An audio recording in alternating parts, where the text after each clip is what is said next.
စားလို့ရပါပြီရှင်စားလို့ရပါပြီရှင်မူနဲ့စူးပုံနဲ့ချက်တာလေးတော့ကြက်သွားပြီပေါ့နော်မူတွေဆေးပြီနော်ညတော့ကအဖူးလေးတွေကြီးတွေကမလှုပ်အားတော့လို့မိုးတွေလာတယ်နဲ့မို့ထားတာမှပွင့်သွားလိုက်ပြီကဲအဲ့လိုလေးဆေးရတာနော်မူ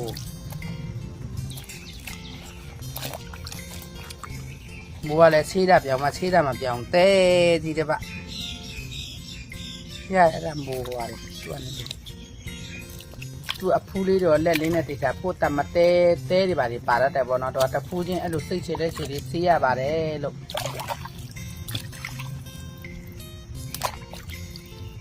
ကဲအမျိုးတို့ရေဒီမှာအန်ဒီဆန်းတို့ကတော့မူချက်တော့မယ်ပေါ့နော်မူချက်တော့မယ်ဆိုတော့ဒါတနစ်တစ်ခါပေါ်လို့လားငါလဲမင်းလောင်ထီးပြူဆောင်ဆိုတာတောင်မှုမူပြောထားတာပေါ့နော်တောင်မှုမူစာချိုးထားပေါ့အဲ့ဒါ तू ကတော့ तू ထွက်တဲ့နေရာတစ်နေ့မှတစ်ခါပဲထွက်ပါတယ်လို့တော်လေးကိုကောင်းတယ်ပေါ့နော်ဒါအန်ဒီဆန်းဒီနေ့အယုတ်တီးစိမ့်လေးနဲ့ချက်ပြမယ်ပေါ့နော်တောက်ဆန်းသူလူးစားတဲ့ပုံစံမျိုးလေးပေါ့အဲ့ဒါအန်ဒီဆန်းအချင်းလဲတိတ်မယ်ပေါ့အချင်းကတော့နောက်ရက်မှကြည့်ပေါ့နော်တပည့်ကြအောင်နော် share ပေးခဲ့ကြအောင်နော်မူချက်တယ်မယ်နော်အန်ဒီဆန်းမူချက်ပါတော့မယ်လား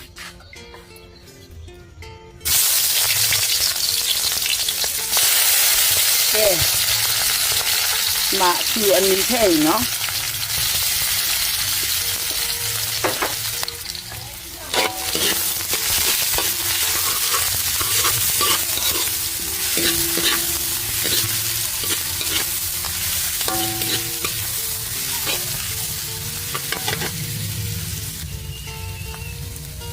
ขนมมงแท่บี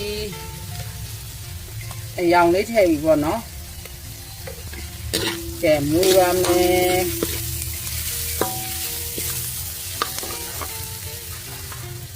แกะแข้งอยู่แท่ก่อนเนาะหมูเด้มันก็ปีแท่บีเนาะทำไมหมูน้ำเนี่ยมันปีงปีแท่บ้าเด้หมูมันปีงปีเด้จ้ะอันนี้ฉันเนี่ยมันอีเดียเปรี้ยวละพอเนาะ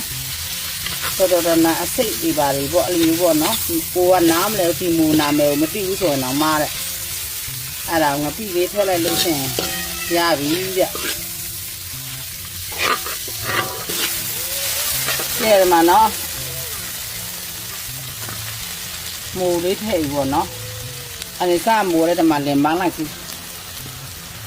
ဦးတော့မဆန်းဆန်းပါမလားမသိဘူး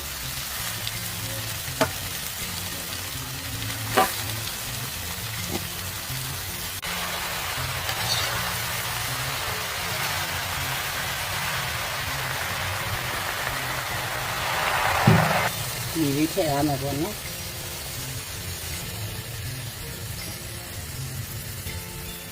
ကဲအဲ့လိုလေးထားပါမယ်လို့ကဲအန်ဒီဆန်မှာဆန်းနဲ့ပြန်ထည့်တယ်နော်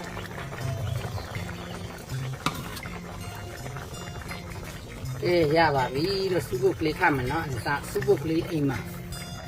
ကျဲဦးနဲ့ကြော်စားဖို့ဝယ်ထားပါတော့အန်ဒီဆန်ကျဲဦးနဲ့မချက်တော့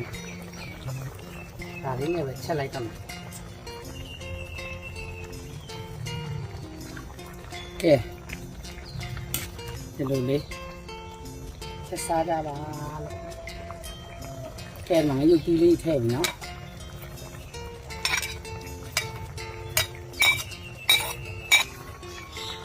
ကဲမျိုးတွေအန်ဒီဆန်ဟင်းလေးရကျက်ပါပြီလို့ဒီမှာကြည့်အောင်စားရကြပါလေနော်အချိုမို့လည်းမကြိုက်ရင်ထဲမထည့်လို့ရတယ်နော်ဘာဖြစ်လို့လဲဆိုတအားနဲ့ချိုတာလေအန်ဒီဆန်ကျက်သားမလို့တဲ့အချိုမို့ကလည်းထဲမှာဒီ10ရောက်စာမှတစ်ဖက်စားစိုးနဲ့တစုံမထည့်ထားတယ်ကဲအဲ့လိုလေးဆိုစားလို့ရပြီနော်အမျိုးတို့ကြီးကဲစားလို့ရပါပြီရှင်စားလို့ရပါပြီရှင်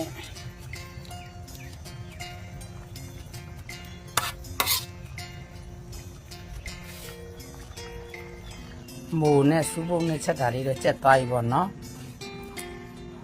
ကဲစားလို့ရပြီနော်အရန်တင်ပြီအမျိုးတို့လာစားကြအောင်နော်ထမင်းစားဖိတ်တယ်နော်အမျိုးတို့ အဲ့လိုလေးချက်စားကြကြလေးလေးဆက်ဆက်ကလေးပေါ့နော်ကဲအားလုံးကောင်းကြမှာခင်းနေကြပါစေတဘာဝကဘေးမျိုးမျိုးမှလည်းပြင်းဝေးကြပါစေလို့အန်ဒီဆာဆုတောင်းမေတ္တာပို့သလိုက်ပါတယ်မျိုးတို့ရေ